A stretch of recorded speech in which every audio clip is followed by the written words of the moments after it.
I'm the best from the city. Lob to AD. Money fiend chasing green. Shooting hoops, remember playing ball right at Apollo. Let's go. I'm the latest in my city. Welcome back to The Jump. After the shortest offseason in the history of North American pro sports, the NBA returns tonight. One of the biggest stories surrounding the Clippers is Kawhi Leonard's player option after this season. Here is what Kawhi said when asked about it yesterday. This is interesting. Take a listen. Just for my situation right now, I'm just focused on this season. You know what I mean? I'm not saying I'm going anywhere else or staying here, but I'm just focused on the season. And, you know, obviously for, if I stay healthy, the best decision is to decline the player option, but that doesn't mean I'm leaving or staying. I'm focused on the season, like I said. We'll talk about that when the time is right. So that's really interesting. He said, if I'm healthy, the best decision is to decline the player option, basically because that would make him a free agent. And even if it's staying with the Clippers, get lots more money next off season. Hearing that and knowing that Kawhi obviously went through the season in Toronto, remember all the Kawhi and dine and all the sort of moves the city made to keep him? He's comfortable going through that and then picking up and going somewhere else if he has to. I don't think Kawhi's going anywhere. I think he's just going to, ensure his chances on getting a bigger bag, which he will get because the team committed to Paul George, another veteran who they want to pair him with. Now, say he gets injured this year, he's out. Regardless, they're still going to re-sign him because they put all their eggs in this basket to make this run for the next 5 years with these two guys. And he's just going to maximize, his pay scale. He's going to maximize that. That's all he's trying to do. This is the last big bag he's going to probably get. Yeah. And so he's going to maximize it totally, and I don't see him going anywhere. Do you know why Paul George signed that extension? Because he's not Kawhi Leonard. Right? Because he's not Kawhi Leonard. He's like, all right, let me get this money in the bag, right? Kawhi could have signed his extension and could have done that. But Kawhi's like, look, I want to keep my options open because when you do this, you know what you do? You make the Clippers stare at you the whole time. What do you need? What do you want? Once you committed, it's like, all right, it's like you got that ring on your finger, like, all right, you're stuck with me. But now they're focused on getting him what they want. Now he knows that they're going to try and go and sign players or go over the cap, all the things necessary to be a champion. And so I think he did it as a strategic move. I don't know Kawhi. Don't nobody know what Kawhi is doing. But if he's healthy, he'll be a free agent. And look, if we look at that 2021 free agent class, Giannis is no longer on the board. And you had so many teams that were kind of saving some cap room just in case, right? So a bunch of guys got extended yesterday, even restricted free agents, not going to be on the board to the same degree. So Kawhi basically saying, hey, unless there's something I don't expect, I will be that top guy on the board. Yeah. I'm sure there are a lot of teams that were saving room for someone else who might be like, well, we could at least try. We could at least throw money at him. Yeah. And the Clippers, of course, as you say, Paul, will try as well to keep him. All right, a little bit more Clippers for you because on Sunday, Ty Lue said he plans to use Kawhi in more triangle offense sets in a similar way to the Kobe Bryant and Michael Jordan were used by Phil Jackson. Of course, Ty has personal experience there. Richard, those are lofty comparisons, but what would you expect Kawhi in a triangle to look like? Would you expect him to do well in that? Well, I think they're lofty comparisons, but I think at Kawhi's prime, when he's at his best, like I think you can compare him, right? I wouldn't say whole career, but I think it's more about how you allow players to score. And they have always said that the triangle offense isn't about the primary scorer. It's about guys around them getting a rhythm, getting a feel. And I think that was something that the Clippers lost. It was like, yeah, we can be Kawhi and we can be Paul, but it's like, where do the other guys fit in on there? So a lot of times when they're saying, oh, we're going to play him out of the triangle, that's to get other players their rhythm and system kind of feel. So when he says that about Kawhi, he's really talking about how to get Morris and Kennard and all of these other guys in a rhythm. Yeah, I think his game really fits the triangle offense because if you look at how he operates on the offensive end, he's great in those spaces at the elbow, at the mid-post where you get one or two dribbles and he goes into his mid-range shot. And then it gives him an opportunity to get movement around him so where he can make plays with his passing and get better at that. So I applaud that Lue is looking at these different variations of the offense to try to make him the best player that he can be because he's their best player. And if you can have your best player comfortable within the offense, it makes for a better team. And so I think that's a great move right there. Not all game long, but like some portions of the game. And we got to get Paul George some pick and rolls. I mean, I think he had more pick and rolls last year than he's had his whole career. Richard. What? what? We can't joke here. I think Paul George would be great in the triangle also. Yeah. Great slasher. He can post. There's one or two dribbles to the rim. I think that's awesome. All right, we got some late breaking news from producer Danny in my ear right now. He said that the Lakers have announced that they are going to wait until fans are back in the building to unveil their championship banner. So rings are scheduled to be given out tonight. They got 17 of them. We'll wait. They got 16. There's no rush. There's no rush. I thought Celtics fans aren't counting all the Lakers titles. They're counting. They're counting. definitely counting. All right, before we go, Steph Curry said this about playing with Kevin Durant, quote, "The great ones bring the best out of you." So Richard, Curry, Durant, tonight, what are you expecting before we go? I think Steph is going to have the heaviest load he's ever had to carry, and it's going to be interesting to watch him go out there, and he's going to have to average 30 in order for their team to be highly competitive. And so without Klay, especially without Draymond, that means he's the primary ball handler, he's the primary creator, and the primary scorer. Probably the secondary scorer also. So I think this is going to be a great year for Steph because he's going to have to do so much. So he's going to have to pull a James Harden, you're saying? Not the dribble at the top of the key. No, but I'm saying he has to carry that type. He's got to carry the team, and that was a lot of criticism on Steph. Could he carry a team the same way that some of these other superstars have? Yeah, I think he's going to put up big stats. I don't think he's going to be as efficient as he has had in the past because he doesn't have the same spacing when you have guys like KD, Draymond, Klay Thompson out there. But he's going to put up big numbers, I believe, also. Yeah. James Wiseman available tonight. Steve Kerr would not give out his starting lineup, but again, Draymond out. What do you expect to see from White? We have never kicked off the season with as many mysteries as the season we are kicking off tonight. Forget not knowing who the Rookie of the Year is going to be. We don't even know if all the games are going to take place on the nights they are scheduled to, or what the back half of that schedule even is. Think about this. We have an NBA team, the Raptors, who don't know what city they will be playing in come April. That is crazy. Much like with the bubble, the teams that can best handle all this uncertainty are the ones being predicted to thrive. Caesars William Hill says more money has been bet on the Lakers to repeat than has been bet on every other team combined. Wow. Having LeBron and AD certainly helps there too. And tonight we're going to get a taste of how motivated the defending champs really are with another LA versus LA showdown at Staples Center. Will the Lakers pregame ring ceremony feel special even without fans in the building? Yep. Will the Clippers be attacking the court like a team with something to prove? No. Or will they once again seem to be going through the regular season treading water? Again, we don't know, just like with tonight's other opening game, Warriors-Nets. This was supposed to be one of the spicier matchups at the start of the season with Kevin Durant facing his former fellow co-stars, except Klay is out for the year with an Achilles injury, and Draymond is going to miss tonight's game too with a sore right foot. Still, it's going to be pretty wonderful to see Kevin Durant's first official game in 18 months. So far, he's looked as fluid as ever and comfortable too alongside Kyrie, who frankly, he can burn as much sage as he wants if he keeps performing this kind of magic around the hoop. KD has been trying for years to take the title of the league's best player. Is this the season he manages it? Yeah, again, we don't know. We also don't know where James Harden, a player who has finished top 5 in MVP voting 6 of the past 7 years, we don't know where that kind of player is going to be finishing out his season. The Rockets are so far holding firm on not trading him until they get a blockbuster offer. Then again, The Athletic reported that James threw a ball at a teammate in practice recently, so yeah, we'll just have to see how all this goes. Which I guess is the official motto for this season. We'll see how this goes. It's not what we expected, but nothing right now is. And there's also something pretty cool about feeling like we're in a basketball moment where for once, truly, anything can happen. Anything. Anything. And Paul Pierce will have his phones ready. We are so pumped for the doubleheader tonight on TNT. The Lakers are going to get their rings, right? So there'll be, I don't know, it'll be sort of a celebratory atmosphere, right? And the first game of the night, we get to watch KD's first game against the Warriors. So look, in honor of that long-awaited matchup, we're going to run back some of the most memorable reunion games in recent memory. Oh. Christmas Day, 2004. That was warm. Yeah. Shaq's first game back in LA against Kobe after getting traded to the Heat. Yeah. Who ended up winning the championship that year? Who did?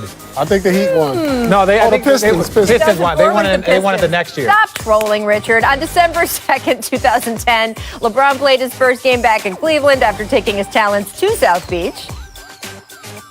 How do you think that went? People threw batteries at this game. Yeah, well, They threw batteries at these guys. The cool thing is they were going to be cheering for him just 3 years later. That's just, but little did they know. Little did they know. November 3rd, 2016, we can't forget this one. KD playing his first game against Russ after leaving OKC for Oakland. Yeah, he went off right here. Yeah, look at that. Look at that. Oh, Him and Russ had a little fire. that's Tanner getting into it. Still friendly. You knew that was going to happen. Yeah. They're friendly now. All right, so of our opening night matchups tonight, Richard, which is the most intriguing to you? Nets-Warriors or Clippers-Lakers? If it wasn't for all the injuries in the Warriors game, the Nets-Warriors game, I would pick that. But I think the Clippers-Lakers, there was so much drama. Obviously, there's been so much off-season change for the Clippers. So, and even the Lakers, their addition. So I think that's going to be the most intriguing matchup all year long. People are picking the Lakers, but people are watching the Clippers to see how all this change works out. Yeah, I agree with you. If Draymond had been playing, and would have been able to match it with KD, that would have caught my eyes a little bit more. But since that's not happening, it's got to be the Lakers. Because you know, and the Clippers. Draymond's going to start stuff. Yeah, he going to start something. They had their little beef. Even if it's fabricated, he's just going to be like, you ain't on this side no more. That would have gave me more interest in that game. But since that's not happening, I got to say the Lakers and the Clippers. The Clippers should have, like, a chip on their shoulder. Let's say, how angry do you think the Clippers should be coming out tonight? I would be so disappointed because that season was disappointing to them that they didn't even get to the conference finals. Right. And so the ring ceremony tonight, you know what I'll be doing? I'll be sitting out there taking notes. Like, look, fellas, that should have been us. I'm taking notes. This is going to be us next year. Getting our rings on opening night. I'm taking notes. A lot of teams like to go to the locker room. Sit there and watch it. Let's sit there and watch and take the notes and let this be a learning experience for y'all to be able to come back next year and have y'all ring ceremony. Do you think, Ty Lue well. Do you think he's going to have his team sitting out there? Yeah, but I'm going to say this. A couple days later, that's the more intriguing game. Because I don't think they have a beef with the Lakers. They didn't lose to the Lakers. They just didn't meet the expectations for that matchup. The real beef comes on Christmas Day when they get to play. What you mean? This is the battle for L.A. No. You got two contenders in one building. What I'm saying this is beef against the Lakers. 2 days later, they play against the Denver Nuggets, the team that knocked them out. They're not worried about that. Well, they should be.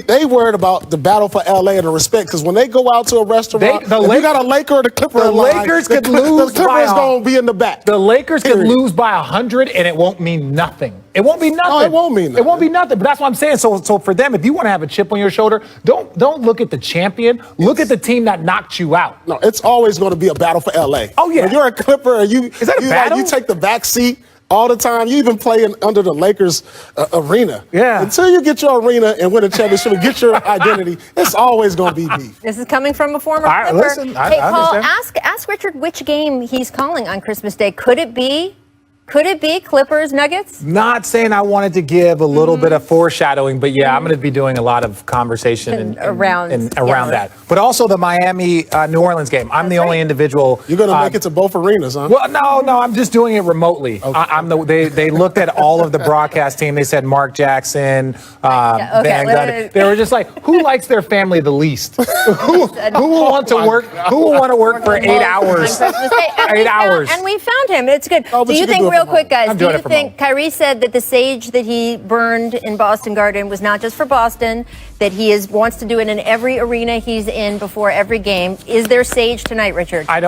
This is real talk. Kyrie doesn't really want to talk about this. I don't really want to talk about this. I don't care if he burns sage. I don't care if guys are burning other stuff. I don't care what guys are eating. I only really care about your performance on your court or how your approach affects your teammates. So, I don't care if somebody's burning sage. I don't care what anybody's doing. To me, this is just another spectacle. Yeah, that's what I'm saying. Another side show. I said it at the top. If he plays the way he's playing, he can burn anything if I play well except for maybe the Hey, arena. look, the NBA got rid of weed off their testing, so there's going to be things burned around all NBA arenas this year. Sage is the least of our worries. For now, I want to switch gears because we have a very special announcement to make right here on The Jump. What? Drum roll, please, producer Tommy. Hey, Paul Pierce. What up?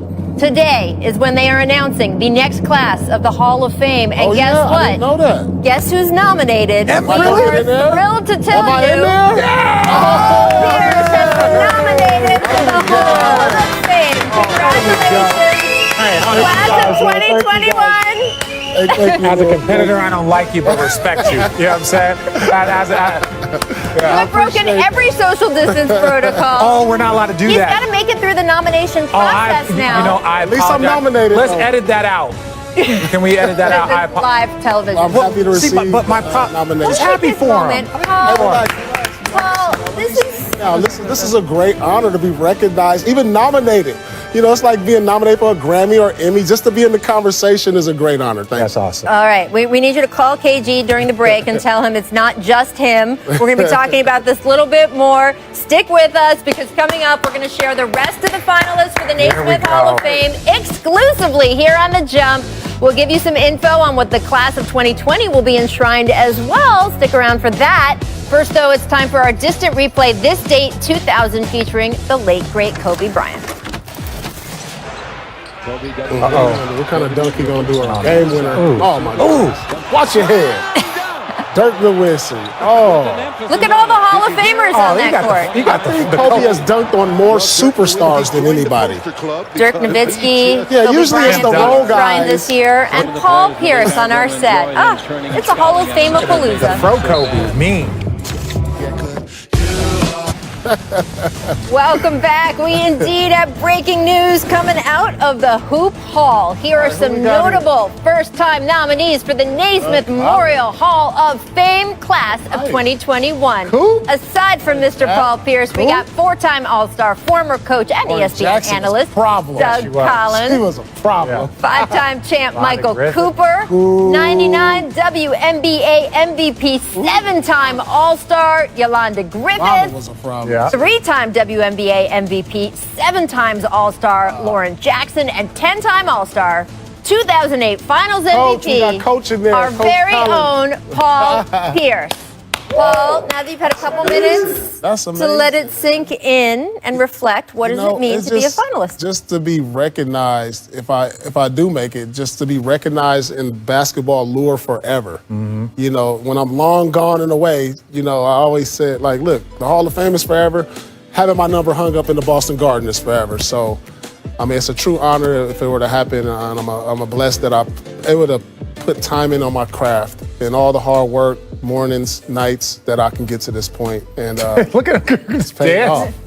I always feel like the Hall of Fame is so cool because it does. It represents your whole life, right? Yeah, the sacrifices your absolutely. mom made, all of the hours, the days you woke up in that winter in Kansas for the first time as an LA boy thinking, You literally where am I? to get to that point, you literally have to have almost no life.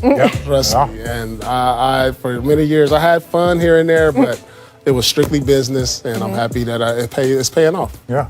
Continuing to pay off. Yeah. Still. Do you feel like this is it? Like MJ said, kind of like, yo, this is the end of the chapter, right? Like when basketball, once you make it into the Hall of Fame, that's it, right? Like there's nothing else to accomplish. That's the end of your book right there. Yeah. I mean, that's the final stop. And I'm not sure if that was the goal going into it, but I just think with all the hard work and perseveration, it ended up this way. Yeah. You know, you set goals. You just work as hard as you can and see where you're at. Yeah. And, you know, this is the final chapter. Now I can, if I get nominated, I can start my book. There we go. Start the book. We've been nominated. We're going to work toward through this year as they finish the selection process, maybe get one of those spiffy orange jackets. And if that happens, you'll have to That'd be think nice. about your speech, I know, I'm going to be super nervous. right? Yeah. It's gonna be a good ride. There we go. All right, here are some notable returning Hall of Fame nominees: Chauncey Billups, Chris Bosh, Swin Cash, Rip Hamilton, Becky Hammond, Bob Huggins, How are some of these Ben people not Wallace, in already? Chris Webber, and Jay Wright Richard. All right, I want to make a case for some of these great players, starting with Mr. Big Shot, Chauncey Man, Big Shot, Billups. I would love to go in with Big Shot. Oh, Right? my gosh. Me and Big Shot go way back to high school. We played together in a tournament in high school. I've been knowing Chauncey that. And then we played in the same conference in college where we both won co-freshman of the year. So I would love, and then clearly Chauncey has been a model of professionalism and success in the NBA and out of the NBA. So and Chauncey's story is so dope because when he came in, it wasn't like immediate success. No. Like he had to bounce around a little bit, and then he found his home. And then once he did it, and once he got that team in Detroit, I still think that Detroit team doesn't get nearly as much credit, going to 5 straight conference finals. Yep. 2 NBA finals, winning a championship against the legend Lakers that had Karl Malone, Shaq. Gary Payton, Kobe, Shaq. So it's like Chauncey and what he meant for that time period. He was one of the most dominant players. Their team was one of the most dominant teams over an era. I was going to say, he was the leader of a team that certainly gave a bunch of character to an era of basketball. And your point about his path, I mean, he came in with high expectations, then supposedly didn't meet them, bounced around, ended up superseding those expectations by being a finals MVP and a champion. And I think the Hall of Fame needs players like that. It can't just be the guys who were incredible from day one, because that's not what the NBA or basketball, this game, is made up out of. So I really hope he gets the nod this year. All right, Paul, make the case for Chris Bosh, because he should get in too. Yeah, he's had a great run. It started in Toronto with him averaging like 20 and 10 plus a year. And then he goes to Miami, wins championships. He's probably the best third option in NBA history. When you talk about LeBron being first and Wade being second, 2 guys who are probably top. LeBron is probably going to be the best small forward ever.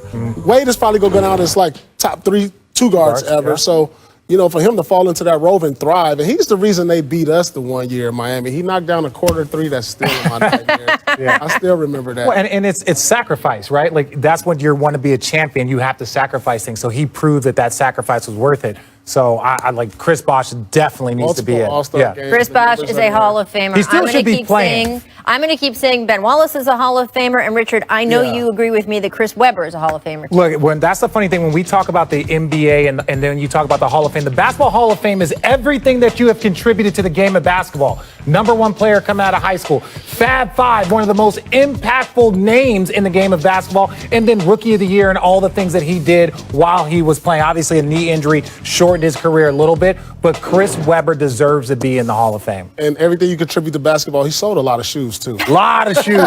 Those first C-Web shoes were my favorite to this day. He sold a lot of shoes. Shout out my Uncle Robert for giving me That's a contribution to basketball. Yeah. All right, so that's the 2021 class. The 2020 class, as we know, still hasn't been enshrined yet due to coronavirus. And we have some news on that front, too. The Naismith Hall of Fame class of 2020 enshrinement will be held May 13th through the 15th of next year. The class is headlined by the late Kobe Bryant, Tim Duncan, Kevin Garnett, Tamika Catchings, and Coach Rudy Tomjanovich.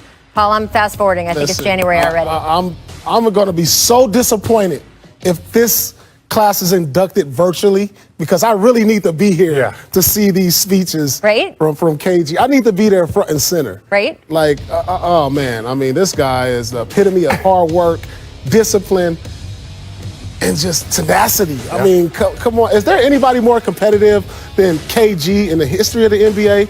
If so, then let me know. I know Kobe was competitive, Gary Payton, but nobody showed the competitive drive more than him. I don't know what they're going to do for Kobe's enshrinement. If Vanessa is asked to speak again, I mean, she was so remarkable at Kobe's memorial service. I don't know if she'll speak. I don't know if someone else will speak, but wow. Yeah. 2 of those guys came out of high school. Oh, then Tim Duncan. There's a little bit of slander going on the internet the last couple of days. Like Anthony Davis is better than Tim Duncan. Come on. Like people, come on. Like Anthony Davis is a bad man, but you really need to look at this man's resume. I don't know if there's going to be another individual that will come through, start to finish, with that type of resume that Tim Duncan has. Oh, so much good stuff. Paul, congratulations again. We are really, really proud.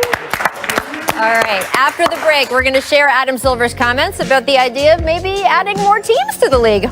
Does this open the door for the Seattle Sonics to come back? First, though, here are all of the North American Committee men's and women's nominees for the Naismith Memorial Basketball Hall of Fame. Congratulations. Good luck to all of you. Leonard Hamilton. Most everybody. Here's some of the notables. The Clippers extended Luke Kennard for 4 years. The Raptors gave OG Anunoby 4 years and $72 million. The Magic locked up Jonathan Isaac despite his injury. And they also came to terms with Markelle Fultz on a 3-year, $50 million extension. Okay, Markelle. Right? Paul, what did it look like to you to see the Magic show this kind of faith in the former number 1 pick, where there was a point where he was, he couldn't even get on the court? Yeah, I mean, more power to you. For them to show this type of commitment to a guy who we don't really know who he's going to be in the league. I mean, that says a lot of how much they believe in him going forward. He's still a young prospect who with room to grow, and so that's what they're betting on. Well, and this is where we talked about Chauncey Billups. Right. It's like just because you enter into the league in your first situation, whether it's because of injury or just not the right dynamic, Chauncey went on to be a Hall of Famer. Like Markelle Fultz has the talent. He was a number 1 pick. That means all of the GMs had him top 3. All of the GMs had him top 3. He had him like 2 or 3. That's why I said top 3. But just good for him. Like, continue working on your craft. It doesn't matter what other people say. Your first destination is not how it always is going to end up. Yes, and I would say to shout out from me, because it is easier to have it all come easy. It is hard when it is harder, and I really admire what Markelle has done. All right, Larry Markkinen, John Collins, and Lonzo Ball, however, among the notable players not extended. They were eligible, but their teams could not come to terms. They will all become restricted free agents after this season. Richard, I want to ask you about Lonzo Ball specifically.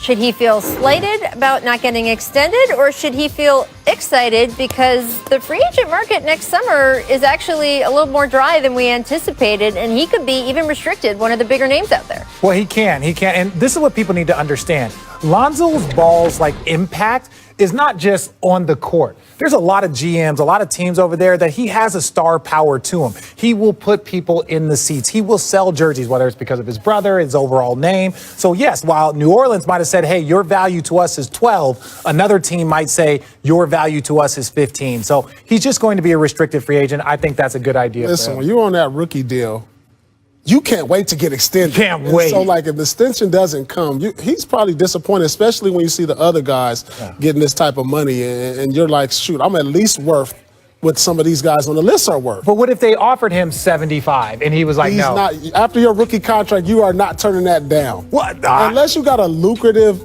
shoe deal like LeBron had. He could have waited until be a restricted free agent. Well, it depends on what they're offering, though, right? I'm disappointed if I'm him. And that should have him with a chip on his shoulder. Yeah. For the rest of the season, y'all don't want to extend me? Okay, I'm going to show y'all why y'all should extend me, and that's motivation. And as players, you should use these type of things to motivate you to make you a better player. Yeah. Right, even if it was that they did make him an offer, but he felt it wasn't enough. And so, yes, he can use that as motivation. All right, let's get to Commissioner Adam Silver, who made some very interesting comments on potential expansion yesterday. Now, he's always sort of just flat out dismissed this in the past, which is why this is such a departure, and everyone is reading everything they can into it. Quote, "It is sort of the manifest destiny of the league that you expand at some point." And then specifically talking about the pandemic, he said we've been putting a little bit more time into it, dusting off, he said, the analyses of what it would mean to expand than they had been pre-pandemic. But certainly we're not at the point that expansion is on the front burner. All right, so that last sentence is important because people in Seattle were looking to sell tickets as of this morning. And y'all got to slow your roll, but hopefully not too long. Richard, the league hasn't issued an expansion team since 2002, 18 years. Please, Where God, would you want to see expansion, and why is it Seattle? Please, God, bring back a team to Seattle. Please, this is what I'm saying. We can have a conversation and we can agree to disagree. Well, it's usually two teams that they bring in, though. So you can talk about where else besides Seattle. We can't agree to disagree because you're wrong. Seattle needs a team there. You played there. I played there. It is one of the best basketball places. And it was, and the reason why the team left was because of politics. Not what you saw in Brooklyn and they couldn't get people in the stands and they needed to shift. It was pure, obviously billion-dollar politics, but that's why they left. I don't care who the second team is. I just want a team back in Seattle. Yeah, well, I really feel there's two destinations. One is definitely Seattle. Great fan base, great sports city. Right. I mean, they just won the WNBA championship up there. Again. Amen. The Seattle Seahawks are huge. 12th man. Huge. They're great every year, a contender to win the championship. They need this. The other city is Las Vegas. I mean, you can see how Las Vegas is expanding. I mean, you have the Raiders are there now. Of course. They got WNBA. And I've even heard rumors that they're building a baseball stadium. That's just a rumor, They want it all there. They'll build anything in Las Vegas. This is another I'll take Vancouver. I'll take Vancouver before I take Vegas. Why is that? What? Because I don't need a reason to go to Vegas. Vancouver. I would love to see the NBA back in Vancouver. What? So I'm gonna. I mean, Vancouver's fine. That's where my draft was, and it's a lot of fun. But it's not Las Vegas. Let's be. I think Vegas. I mean, it's better for the economy. I don't think our guys are quite mature enough yet. Well, that is a question, right? Look, there was no professional sports teams in Las Vegas for a long time. People were worried about gambling. Obviously, the attitude about gambling among professional sports leagues has grossly shifted over the last 5 to 10 years. And we now, of course, have the NFL team there. And our hockey team just went to the finals last year. Look, it's Seattle. It's Seattle and everybody else. Mm-hmm. Seattle is where we start, and then everybody else can argue over that next team. Seattle, and then also Seattle. Coming up, it's our Lakers 2020-2021 season preview. We've been doing all the teams, and now it's time to get to the champs. We have a few questions about them on the ESPN app. All right, guys, we've been counting down to the NBA season, but the countdown is almost over because the season begins tonight. And you know what that means. The Jump's previously on segment. It's the final one because here we go. We are catching you up from where one of the most high-profile teams in the NBA returning from hiatus. Here is what happened since the last time you saw them. It's time for, oh yes, previously on the LA Lakers. We just want our respect. Our organization want their respect. Laker Nation want their respect. And I want my damn respect too. Every playoff journey is incredibly hard to get to this moment. But how much did this one feel to you like survival of the fittest? I think you just said it, Rach. I mean, it's survival of the fittest. And so for us, it makes the outcome much more sweeter. Step in the kitchen. Oh, LeBron! Say it with your chest! Hammer time for LeBron James. You can't touch this. Okay. You call your family and they say, no, you're not coming home. What? They'll win this championship and then come home. Here's Davis, 4-3 in the win. Oh, it's good! Anthony Davis has won it for the Lakers! That was Mamba right there. Yeah, Mamba mentality. Big time shot, AD. LeBron James caps off his 17th year with a triple-double in an NBA championship clincher. This historic 2020 NBA championship belongs to the Los Angeles Lakers. You said earlier tonight, I heard my whole career be more like him. We know that him is, of course, Michael Jordan. This title is going to reignite all those debates. Do you see yourself at the center of that discussion? It's not for me to question or wonder or debate. But more importantly, at the end of my career, I just hope I made a lot of people proud for the way I approach the game. All right, we're skipping the cliffhanger that we normally do. Since the Lakers won the title, we know how it ended. But let's get straight to the plot twist. It begins with the Lakers prying Montrezl Harrell, Sixth Man of the Year, away from the rival Clippers. They also traded for Dennis Schroeder, acquired Marc Gasol. Richard, what do you think these additions bring to the defending champs? Okay, so the one issue with the Lakers, people talked about their bench and their second unit and could they score when Bron was out of the game. That's including with AD on the court. They weren't, their offensive efficiency wasn't that great. My thing is, it's very rare that the defending champions can win the offseason. But in order to win the offseason, in my opinion, guys like Montrez and Schroeder are going to have to make sacrifices. This isn't the Clippers. This isn't OKC. You have to fit into what they're doing and then excel while fitting in. So that'll be the one question for the Lakers as they repeat this year. Yeah, talent-wise, they got better. But when I look at those names they lost, you lost Rondo, who was a championship player. Yeah, he knew, he understood the moment. Danny Green, he's a championship player. He understands the moment. JaVale McGee, another champion. And those type of experience, having that in your locker room is very valuable, more valuable than talent sometimes. And yeah, but now you got a room full of champions. Yeah, now you have a room full of championships. But, when it comes down to it, and you got these guys, they're going to be getting big minutes in the playoffs. Yeah. And when they get deep in the playoffs, I like those guys that got that type of experience, who understand the moment.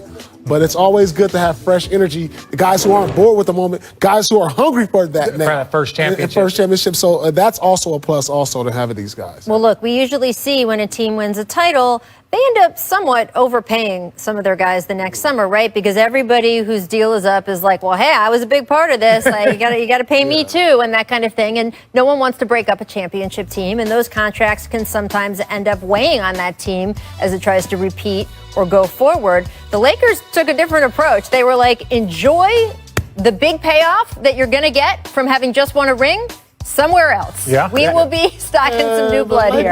They just bullied the free agency. Yeah, they did. It was just like, come on. The Trez, like how you get how. And we don't even talk about Gasol. That's what I'm saying. Like the bench is a problem. Okay, well we're gonna go get the 6 man and the runner-up for the 6 man that are both 28 years old. And a former defensive player of the year and a champion. Yeah, okay. Oh my gosh. Must be nice to be in LA, be a Laker, and have LeBron James. Here are a few games that the Lakers fans should binge watch this season. Tonight against the Clippers, big one. Christmas Day against the Mavericks. Two that, of course, immediately jump off the page. Paul, should the Lakers be on upset alert against Luka and the Mavs on Christmas? Lakers has got championship hangover. They're not even worried about this game like the Clippers are. If they lose, so what? It's another game. You know, the Lakers is going to be there when it counts. Lakers Please believe that. They ain't worried about home court. They ain't worried about anything. Nah. They're worried about getting to game 60 healthy and intact, and then they'll worry about everything else. So no Kristaps Porzingis on Christmas Day. You know what? I'll change that. They're going to be up for this game. Yeah. You know, there's going to be games like they're going to coast through the regular season, but the big games, the national games, they'll be up for this one. Yeah. LeBron versus Luka. I expect LeBron to put on fireworks. the show. Well, he knows. That's must-see TV, by the way. Bron sees Luka, and it's just like, okay, like you're that guy. Like you're one of the people that I want to. Same with Zion, Tatum. He sees those guys and he's like, I'm going to continue sending a message every single time that we play against each other, just to let them know. You know, when you went against MJ, as this is one of the young boys. Okay, I'm going to go at him every time because I know he's going to come at me. LeBron gave him a nice triple-double the last time he played. I remember. But Luka's given him triple-doubles back too over the past few games. You got to get the win. You got to get the win. No, I totally agree. It's just interesting to me because Luka clearly patterned so much of his game on the way LeBron plays. I mean, literally had him on his wall when he was growing up. We're reaching that point with players coming into the league. When idols become rivals. Exactly. And so it's so fun to me to see them go at each other because of the styles there. All right, spoiler alert time for the Lakers. They have the shortest odds to win an NBA title this season, according to Caesars William Hill. Not a surprise, Richard. Do you see the Lakers repeating as champions? What is your official call? I always say this. I always preface this with health. If the Lakers are healthy, they will be the champion. Like it's going to be too much. I like the Brooklyn Nets, but again, health is going to be a concern for them because they have two guys coming off of injuries and major injury in Kevin Durant. So Brooklyn, I could see them making it to the finals, and then I think Milwaukee and Nets in the finals, but I think the Lakers are the champions. That would be a fun NBA finals. That would be a great NBA finals. They were the favorite last year, but they should be the overwhelmingly favored this year. If I didn't think they was going to do it, I guarantee they will this year. And so, like you said, if they're healthy, they should win the title with this roster they have. All right. Well, we will see starting tonight. Coming up, guys, Kawhi Leonard made it clear he is very focused on this season. Gave some insight, though, on his player option for next offseason. Will he be a Clipper long term? We will tell you all about that next. First, though, here's a distant replay. This date, 2010. Your friend, J.R. Smith, Richard. Oh, what's Switch doing? Oh, no, he drove by. J.R. Smith. That was a travel. Man, I'm telling you. I love the Denver Smith. Hey, no, we're talking about he was a shooter. I had to run him off the line. I didn't know about all the 360 stuff. By the way, you a Hall of